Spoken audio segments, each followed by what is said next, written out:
Someone recently presented an argument to me against the true presence of Jesus Christ in communion with the verse of John 6:63. It is the Spirit that quickeneth, the flesh profiteth nothing. The words that I speak unto you, they are spirit, and they are life. Yet this argument is flawed in that it is not taking into consideration the passage beforehand and simply a few verses afterward, which give elaboration onto the given context of this scripture. John 6:60 through 63 reads, Many therefore of his disciples, when they had heard this, said, This is an hard saying, who can hear it? When Jesus knew in himself that his disciples murmured at him, he said unto them, Doth this offend you? What and if ye shall see the Son of Man ascend up where he was before? It is the Spirit that quickeneth, the flesh profiteth nothing.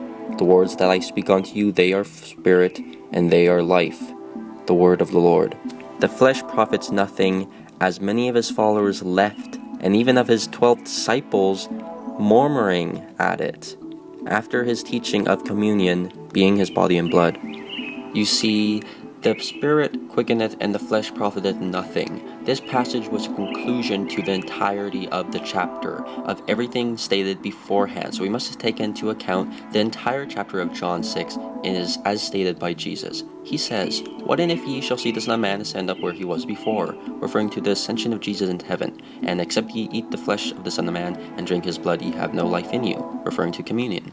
You see, people will use this passage, John 6:63, as to prove that the essence of communion being his actual flesh is a metaphor. However, that would conclude to the ascension of Jesus being a metaphor likewise, because he is referring to both aspects of the ascension plus communion.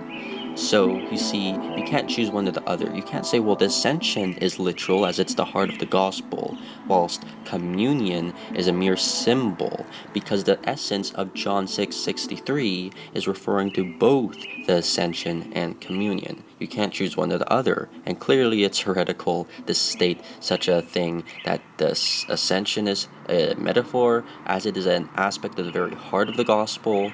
So we see that it isn't referring to this passage as a metaphor, but rather what it is saying is the flesh, that the physical and literal aspect to this is nothing, profiting nothing, if not having been made right in the Spirit beforehand. Of course, the ascension of Jesus is significant as being a part of the very heart of the gospel, yet without being made right in the Spirit, it profits nothing. Thus, the flesh, representing that which is literal and physical, profits nothing if we're not made first right in the Spirit. So to draw a conclusion from John 6:63 that it is a mere metaphor, that communion is a symbol, is also draw a conclusion that the very ascension itself, that the gospel, the heart of the gospel, is symbolic. Of course, such a statement is heretical. So the argument itself is flawed and crumbles beneath the ground on its own principles. This is a flaw. In the entirety of church history, communion was the literal body and blood of Christ. Yet, by weakening it to a mere symbol, the majority of churches don't practice it to begin with. And I highly recommend to watch my documentary, In Defense of the Eucharist, a biblical documentary, with an open mindset to receive all that the Lord offers in the scriptures. Thanks for watching. Until next time, I'll see you. Ave Maria.